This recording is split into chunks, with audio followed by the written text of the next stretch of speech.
Quer saber o que é poesia homérica? Você está no canal certo. Eu sou o Vitor Ferreira Lima e isto não é filosofia. Poesia homérica se refere principalmente a dois épicos, a Ilíada e a Odisseia.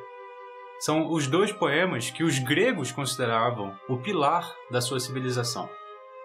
Mas o que é um épico? Um épico é um poema longo, de vasto alcance, abrangente porque permeia vários tópicos, em uma linguagem antiga ou antiquada e em um estilo grandiloquente, grandioso, que fala sobre os feitos dos heróis. É difícil saber exatamente o que os gregos entendiam quando escutavam os feitos dos heróis. Mas uma palavra muito conhecida hoje tenta traduzir ou capturar esse significado de maravilhamento que os gregos sentiam, e a palavra muito conhecida, você sabe certamente, é Marvel. É o inglês que dá origem a marvelous, maravilhoso. Os heróis eram humanos, homens ou mulheres do passado remoto, dotados de habilidades super-humanas e descendentes dos deuses imortais. O exemplo primordial é Aquiles, o maior herói da Ilíada, filho de Tétis, uma deusa marinha, conhecida por seu vasto poder cósmico, e Peleu, que era mortal, fazendo com que Aquiles também fosse mortal. Não importa quantos imortais estivessem na árvore genealógica do herói, ele sempre seria mortal. É como se o gene da mortalidade fosse o dominante.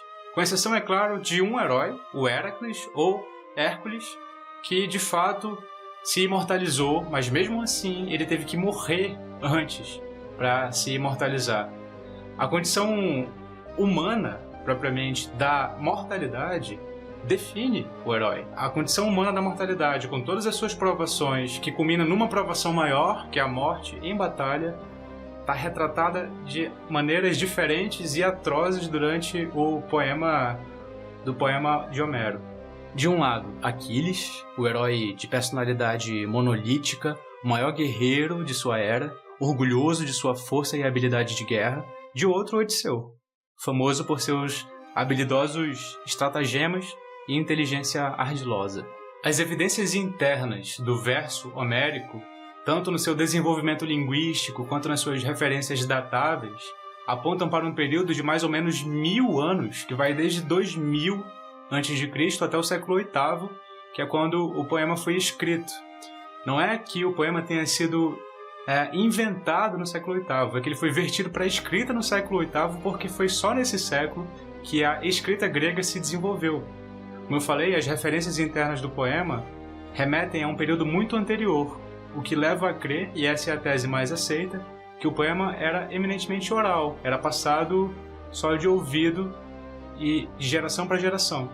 Era prática comum atribuir a um grande acontecimento social, mesmo que esse acontecimento tenha se dado numa era anterior, a pessoa de um herói cultural que era pintado como o inventor de uma monumental contribuição, numa era assumidamente mais antiga da civilização.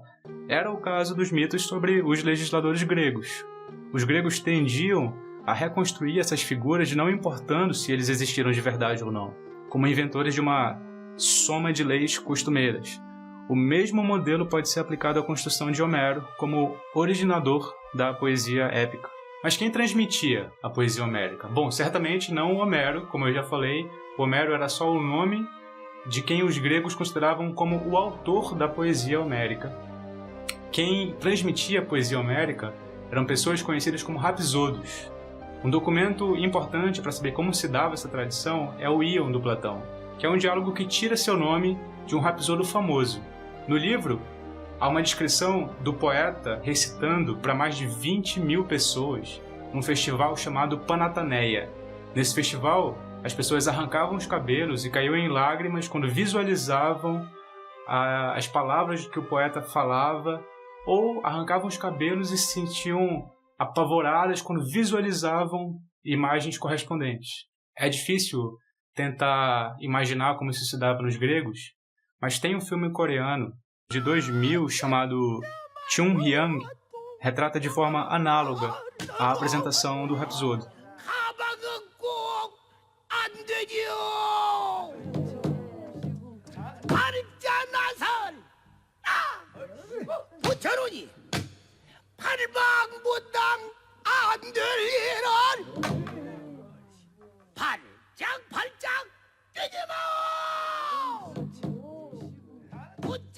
O filme está em coreano e se não fosse as legendas, você certamente não entenderia muita coisa, mas se tivesse em grego, não ajudaria muito.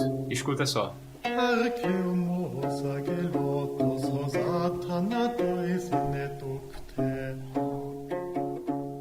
Eu falei que não ia melhorar, mas a gente tem mais uma oportunidade para entender como é que isso se dava. Dessa vez é uma experiência brasileira. Idealizado pela pesquisadora Cacilda Teixeira da Costa em 2011 e com as músicas feitas pelo Max B.O. e DJ Babão, o projeto Ilíada e Odisseia, Ritmo e Poesia é uma reelaboração feita em rap dos cantos 1 e 2 da Ilíada e dos cantos 8 e 9 da Odisseia. Um artigo de André Malta, professor do Departamento de Letras Clássicas da USP, que também foi consultor do projeto, apresenta semelhanças entre a poesia homérica e o rap. Ela está na descrição do vídeo, se você se interessou pelo assunto. Os poemas de Aquiles e Odisseu foram contados e recontados, alimentados pela tradição musical grega. Mas mesmo fora dessa tradição musical, mesmo fora da civilização grega, é possível vivenciar o que os épicos disseram que os heróis vivenciavam ou que os próprios gregos vivenciaram ao visualizar o que escutavam dos poetas. Basta ler a Ilíada e a Odisseia, que já tem mais de 4.000 anos de tradição.